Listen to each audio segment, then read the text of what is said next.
Welcome back to this Inside the Issues special edition of Tucker Carlson Tonight. Seattle's many homeless encampments are now setting up their own shopping bazaars. Oh, that's so heartwarming. And with stolen goods and booze too.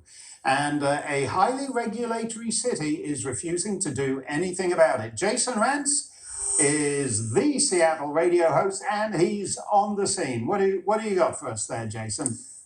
Well, as you know, Mark, COVID mandates permanently closed a lot of businesses here. Almost 150 small businesses lost in just the downtown core. But luckily, we're seeing some economic vitality. And now there's a new retail option occupying some pretty prime real estate near trendy restaurants and Pike Place Market just a few blocks away. They sell stylish jeans and shirts, really nice luggage, a huge variety of different whiskeys, including High West whiskey, which retails for about $70, but goes for around $20. At this particular business, prices like that are quite the steal.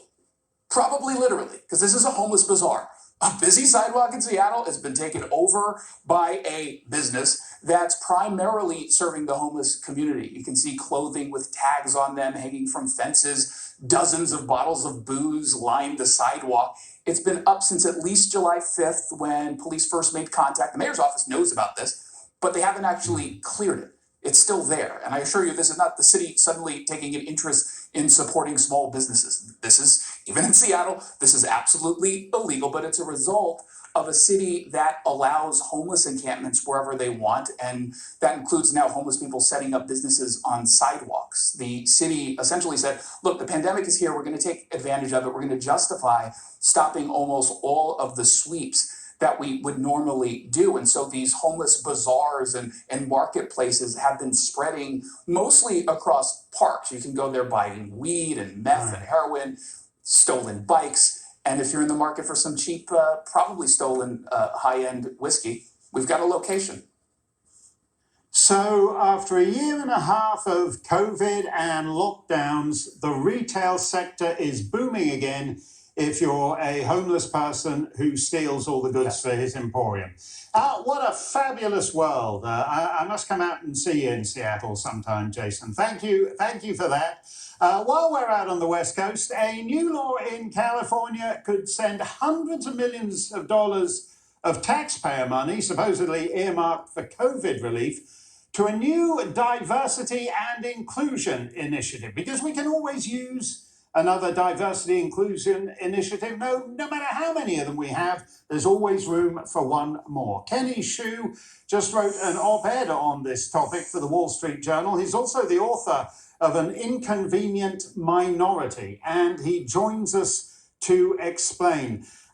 Kenny, these are supposedly serious times. We've got a pandemic, we've got masks, we've got vaccines. And yet, bizarrely enough, during this last year and a half, all this diversity inclusion racket seems to have uniquely prospered, and even with funds that are supposedly earmarked for COVID relief. Yes, Mark. And I talk about in my book, An Inconvenient Minority, the price that we pay for diversity and inclusion. And to the American taxpayer, it's very high. Because Biden directed $2 billion to California's public schools for COVID relief. But a lot of that money can go to ethnic studies because he made a loophole. He said, you can direct this money to initiatives that prioritize Black and Hispanic students in the name of equity. So what did they say would prioritize Black and Hispanic students? Ethnic studies. And here are the facts, Mark. Ethnic studies does not help Black and Hispanic Americans. You know, ethnic studies actually causes Black and Hispanic Americans to self-stereotype, which evidence shows results in lower performance on tests because they believe that they're racially not capable of achieving. It also many of these ethnic studies classes are actually taught in Spanish in the name of racial authenticity, which actually increases the achievement gap between Latino Americans who need to learn English and the rest of America. And then finally, you know, I've seen equity initiatives, hundreds of millions of dollars spent, $140 million was spent in Montgomery County in the name of equity. And 4 years of that spending achieved nothing for Black and Hispanic Americans. It did not decrease the achievement gap, it actually increased it. So I cannot let a parasitic ideology take over the minds of young minority children. And this is why I'm fighting it with my book, An Inconvenient Minority, and my group, Color Us United, colorusunited.org.